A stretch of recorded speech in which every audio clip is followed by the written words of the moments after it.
अस्सलाम वालेकुम दोस्तों। ਅੱਜ ਅਸੀਂ 1980 ਵਿੱਚ 54 ਨੰਬਰ ਤੇ ਸੋਮਵਾਰ ਵਾਲੇ ਦਿਨ ਈਦ ਉਲ ਅਜ਼ਹਾ 1400 ਹਿਜਰੀ ਵਿੱਚ ਰਿਲੀਜ਼ ਕੀਤੀ ਗਈ ਫਿਲਮ ਰਾਜੂ ਰੰਗਬਾਜ਼ ਦੇ ਅਦਾਕਾਰਾਂ ਤੇ ਕਿਰਦਾਰਾਂ ਦੇ ਬਾਰੇ ਕੁਝ ਗੱਲਾਂ ਕਰਾਂਗੇ। ਸੁਲਤਾਨ ਰਾਜ ਨੇ ਇਸ ਫਿਲਮ ਵਿੱਚ ਰਾਜੂ ਰੰਗਬਾਜ਼ ਦਾ ਕਿਰਦਾਰ ਕੀਤਾ ਸੀ। ਆਸੀਆ ਨੇ ਰਾਜਾ ਛੁਰੀ ਵਾਲੀ ਦਾ ਕਿਰਦਾਰ ਕੀਤਾ ਸੀ।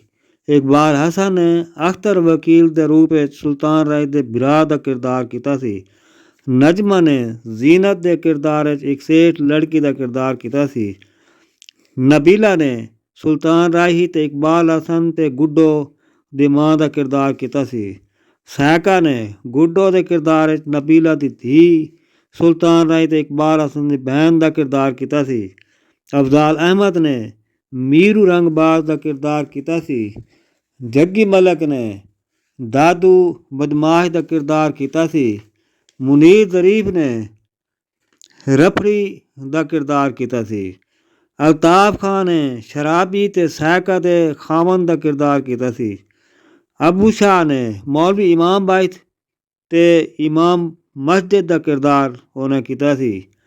ਸ਼ਕੀਲ ਨੇ ਹਨੀਫ ਦਾ ਕਿਰਦਾਰ ਕੀਤਾ ਸੀ। ਲਾਡਲਾ ਨੇ ਫਖਰੀ ਅਹਿਮਦ ਦਾ ਕਿਰਦਾਰ ਕੀਤਾ ਸੀ।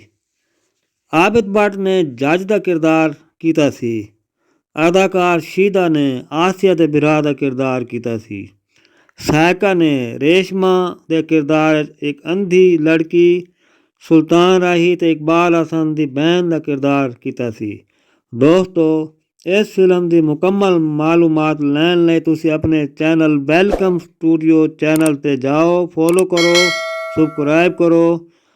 ਤੁਹਾਨੂੰ ਉਸ ਚੈਨਲ 'ਤੇ ਹਰ ਫਿਲਮ ਦੀ ਮਾਲੂਮਾਤ ਗਾਣਿਆਂ ਦੇ ਨਾਲ ਮਿਲੇਗੀ।